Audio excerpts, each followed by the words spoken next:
Selamat pagi, saudaraku sekalian yang dikasihi oleh Tuhan. Kita kembali lagi bertemu di dalam renungan pagi pada hari ini. Mari kita sama-sama, sebelum kita baca firman Tuhan, kita akan berdoa terlebih dahulu. Mari kita berdoa. Bapa kami yang di surga, kami mengucap syukur Tuhan. Pagi hari ini kami boleh bangun pagi dengan tubuh yang sehat. Dan pagi ini Tuhan kami boleh merenungkan akan firman-Mu. Berkati Tuhan hamba-Mu, jadikan hamba-Mu berkat buat setiap kami yang pada pagi hari ini boleh mendengarkan firman Tuhan dan boleh mengunyahnya dan boleh melakukannya di dalam kehidupan kita sehari-hari. Terima kasih Tuhan. Di dalam nama Tuhan Yesus kami berdoa. Amin. Bapak Ibu sekalian yang dikasihi Tuhan, mari kita bersama-sama kita akan melihat di dalam Bilangan pasalnya 26. Kita nggak baca semua, tapi kita baca cuma 3 ayat saja. Ayat 1, ayat 2, kemudian ayat yang ke-53. Yang sudah dibuka, baca sama-sama dengan saya. Bilangan pasal yang ke-26, ayat pertama, kedua, dan ke-53. Paskah Israel dihitung untuk kedua kalinya. Sesudah itulah itu berfirmanlah Tuhan kepada Musa dan kepada Eleazar, anak Imam Harun. Itulah jumlah segenap umat Israel yang berumur 20 tahun ke atas menurut suku mereka, semua orang yang sanggup berperang di antara orang Israel. Lalu ayat 53. Kepada suku-suku itulah harus dibagikan tanah itu menjadi milik pusaka menurut nama-nama yang dicatat. Sekian bacaan firman Tuhan. Berbahagialah kita yang sudah membacanya dan mendengarkannya, bahkan yang melakukannya di dalam kehidupan kita sehari-hari. Saudaraku sekalian yang dikasihi Tuhan, hari ini kita renungan pada pagi hari ini saya beri judul perjalanan hidup. Setiap manusia itu mempunyai perjalanan hidup. Secara umum ia akan lahir, sudah lahir dia akan jadi anak-anak, sudah anak-anak dia akan jadi dewasa. Kemudian dia masuk ke dalam dunia kerja. Di dalam dunia kerja kemudian dia diperhadapkan untuk memilih menikah atau tidak menikah. Dan pada saat dia memilih menikah, dia juga diperhadapkan di dalam dua pilihan, mau punya anak atau tidak punya anak. Kemudian menjadi tua, dan setelah itu dia pensiun. Pada saat dia pensiun tidak lama kemudian dia menjadi tua. Akhirnya itu pun jadi pilihan, bukan kita lagi yang memilih, tapi keluarga yang memilihkan untuk kita. Pilihannya masuk rumah jompo atau dirawat keluarga. Saudaraku sekalian yang dikasihi Tuhan, setelah itu terakhir sekali kita akan meninggal. Inilah perjalanan hidup pada umumnya setiap manusia. Di dalam bacaan kita pada hari ini, kita baca juga adalah perjalanan hidup dari satu bangsa, yaitu bangsa Israel. Bagaimana perjalanan hidupnya bangsa ini pada saat dia 350 tahun. Dia di bawah penjajahan bangsa Mesir, dijadikan budak. Pada saat mereka begitu tidak tahan lagi, mereka menangis di hadapan Tuhan, mereka berdoa kepada Tuhan, mohon Tuhan untuk melepaskan mereka. Saudaraku sekalian yang dikasihi Tuhan, Tuhan mendengar akan keluh kesah mereka. Tuhan menyuruh Musa untuk membawa mereka keluar dari tanah Mesir. Tuhan menyuruh Musa dan akhirnya Musa membawa mereka keluar dari tanah Mesir.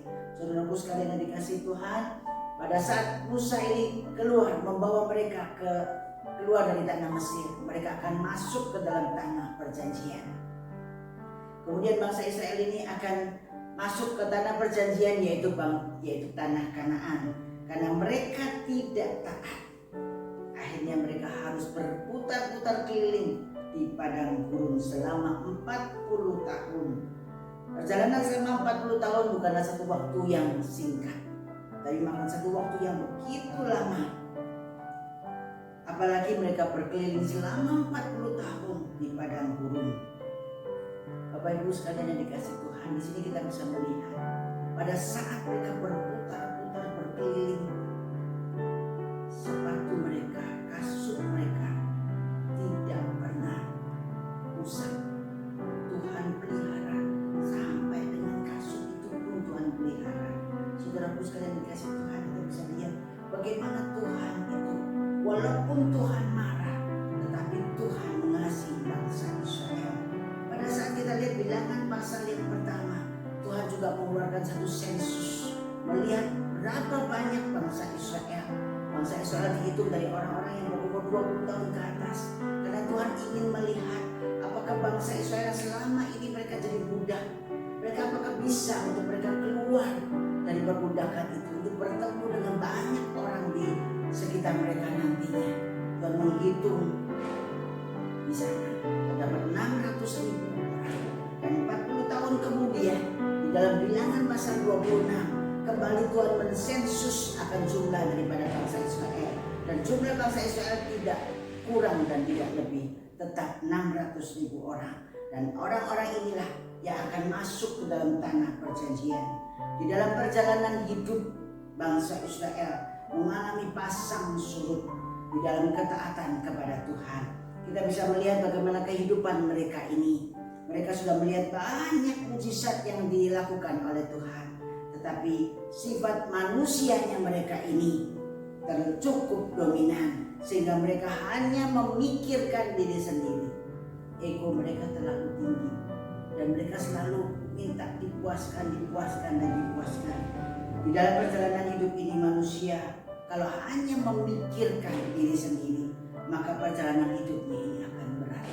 Seperti halnya dengan bangsa Israel. Perjalanan hidupnya harusnya masuk ke tanah perjanjian dan Kanaan cuma sebentar aja. Tetapi karena mereka tidak taat, mereka menyusahkan diri mereka sendiri. Akhirnya mereka harus berputar-putar keliling di padang gurun selama 40 tahun. Satu generasi lewat, sehingga muncul generasi berikutnya yang bisa masuk ke tanah perjanjian. Saudaraku sekalian yang dikasihi oleh Tuhan, bangsa Israel ini tidak sabar. Apa yang dia mau harus ada pada saat itu juga. Contohnya pada waktu mereka haus, mereka langsung minta kepada Musa. Mereka minta mohon pada Musa, pokoknya harus ada minuman. Bapak Ibu sekalian yang dikasihi oleh Tuhan, sehingga membuat Musa ini menjadi emosi juga melihat mereka. Perjalanan hidup mereka ini menjadi semakin berat. Kenapa? Karena mereka juga tidak pernah puas di dalam kehidupannya. Pada saat mereka dipimpin Tuhan, disertai Tuhan pada waktu meninggalkan Mesir, dan mereka di dalam perjalanan, Tuhan selalu mengirim mereka makanan.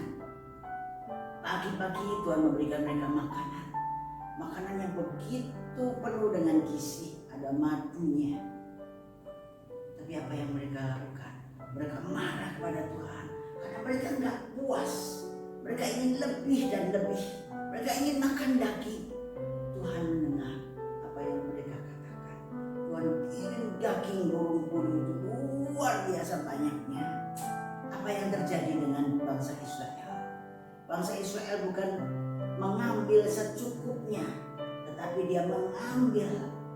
Bahkan mereka dikatakan rakus luar biasa. Tangan mereka masih memegang dan mulut mereka penuh. Mereka terus ambil. Mereka terus memasukkan, menjejakkan makanan ini ke dalam mulutnya, sehingga membuat Tuhan marah.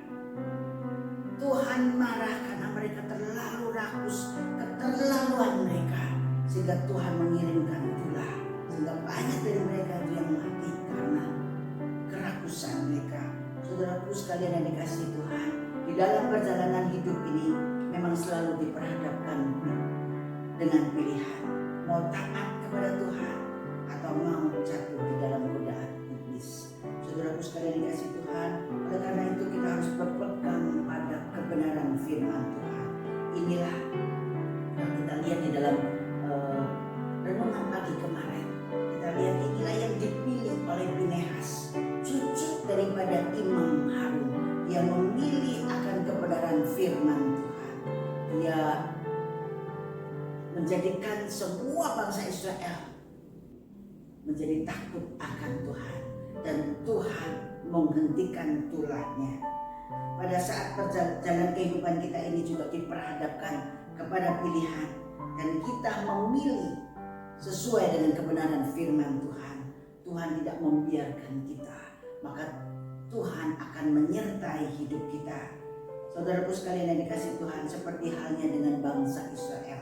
Pada saat mereka memilih jalan kehidupan mereka bersama dengan Tuhan, maka Tuhan, di dalam ayat 53 itu kita bisa melihat, maka Tuhan membagi-bagikan warisannya kepada seluruh suku bangsa Israel. Kita lihat bahwa Tuhan itu sangat mengasihi orang-orang yang taat kepada Tuhan, orang-orang yang mendengarkan akan firman Tuhan.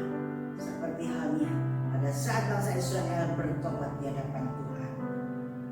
Kita tahu Tuhan mau kalau perjalanan hidup kita memilih sesuai dengan kehendak daripada Tuhan, maka Tuhan akan menyertai kita. Bagaimana caranya untuk belajar supaya kita bisa taat kepada firman Tuhan? Memang taat itu tidak mudah, susah memang, tapi kita mau belajar untuk selalu taat kepada Tuhan. Proses belajar ini bukan cuma sebentar. Proses belajar itu adalah sampai tua, sampai Tuhan Yesus memanggil kita. Saudara sekalian yang dikasihi Tuhan, perjalanan hidup kita itu panjang. Dan bagaimana kita memilihnya? Kita taat kepada Tuhan ataukah kita tidak taat kepada Tuhan? Itu pilihan yang boleh kita ambil. Terserah kita. Pada saat ini saya hanya dapat mengatakan, pada saat kita memilih taat kepada Tuhan, Tuhan tidak akan membiarkan kita. Bahkan Tuhan selalu menyertai kita. Kita masih ingat akan peristiwa-peristiwa yang dialami oleh bangsa kita Indonesia.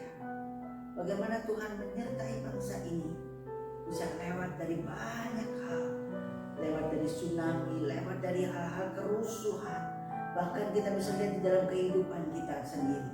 Pada saat kita taat akan firman Tuhan, Tuhan tidak pernah meninggalkan kita, bahkan selalu Tuhan menyertai kita sampai Tuhan Yesus datang menjemput kita. Amin. Bapak Ibu sekalian yang dikasihi Tuhan, saya dapat satu kesaksian yang saya akan bagikan kepada Bapak Ibu sekalian. Pada waktu itu saya juga diperhadapkan dengan dua pilihan. Pada saat saya akan masuk sekolah Alkitab, saya diperhadapkan dengan dua pilihan. Karena orang tua saya tidak setuju pada saat saya harus masuk sekolah Alkitab. Jadilah pilihan, mau ikut papa mama atau mau ikut Tuhan. Kalau ikut Tuhan pasti papa mama marah. Saya hanya dapat pada saat itu saya duduk datang di hadapan Tuhan, saya cuma bisa berdoa kepada Tuhan. Tangan diberi mata ditutup, saya berdoa, Tuhan saya mau taat kepada Tuhan. Prosesnya tidak sebentar Bapak Ibu sekalian, prosesnya lama. Saya menyerahkan terus, saya menyerahkan setiap hari saya berdoa kepada Tuhan. Bapak Ibu tahu pada saat saya dipanggil Tuhan, bukan saya sudah gede, bukan saya sudah dewasa, bukan. Pada saat saya dipanggil Tuhan, saya masih anak sekolah minggu. Pada waktu itu saya masih umur 6 tahun. Tapi saya selalu berdoa kepada Tuhan. Saya berdoa kepada Tuhan, saya mau taat kepada Tuhan. Dan pada saat saya umur 22 tahun, saya baru bisa masuk sekolah Alkitab. Dan orang tua saya akhirnya dia setuju saya masuk seminar. Kenapa? Saya taat kepada Tuhan. Urusan yang lainnya Tuhan yang membereskannya. Tinggal kita taat atau tidak taat kepada Tuhan.